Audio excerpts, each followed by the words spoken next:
Hi guys, me and Rosie hanging out in the car once again, and I just wanted to, instead of texting or taking the time to really consider, I will be doing some blog posts about all of these questions, or send out ones that I already have for you guys, so you can, because I like you to be able to hear and see a lot of this information. But this is going to be a video on supplementation. So supplementation is so complex, so individualized, so multifactorial. So this is my thought on it. I'm going to give you some really generalized thoughts that most people do well with a handful of supplementation.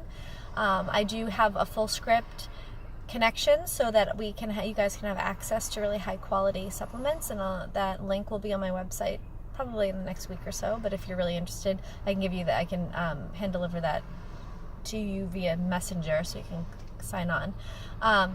And I do personalized consultations in regards to supplementation, and especially if you're doing like a group coaching, that sometimes that's a good adjunct. It's expensive. It's $250 for an hour, but I have you suggest that you do genetics and lab testing and a few other things, so that we really kind of dial in and see what the best thing is. Or you could go see a functional physician or naturopath physician, chiropractor, or somebody who that is their specialty, in order to kind of look at your past medical history and make the best suggestions depending.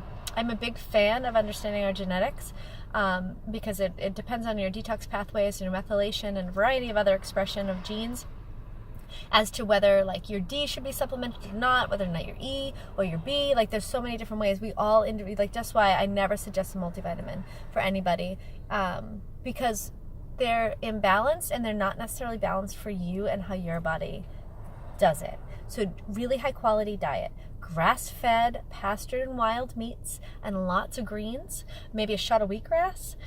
I think the vast majority of people, I think safely I can say that fish oil, unless you have a particular bleeding disorder or a particular issue, I would say 3 grams. The American Heart Association says you can have up to 5 grams of fish oil daily, and that is wonderful. I like 3 is kind of like a nice average for most people.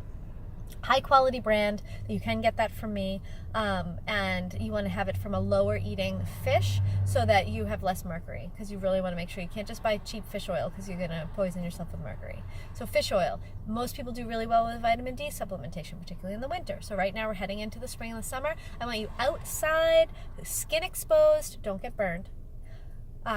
Try to get outside without sunscreen for short amounts of time. Again, I'm not telling you to go outside all the time without sunscreen. Don't come back and say that I told you to go get burned.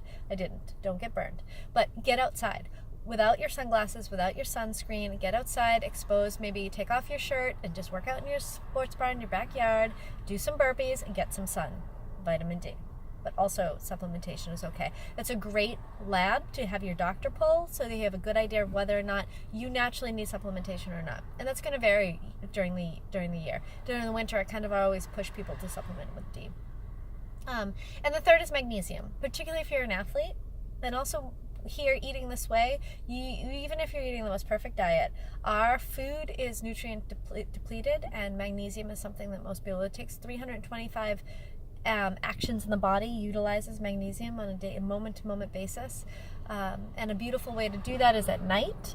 I have an article that I will send via email that I have a magnesium blog post that is interesting, because it helps you pick, like if you have constipation versus loose bowels, do you have insomnia and restless legs, or do you have none of that but you feel tired? Like there's all different reasons why you'd pick different types of magnesium, and the balance of your magnesium is really important, and the type of magnesium is really important. Take it at night because it makes you a little sleepy, or not necessarily sleepy, but it will help you sleep.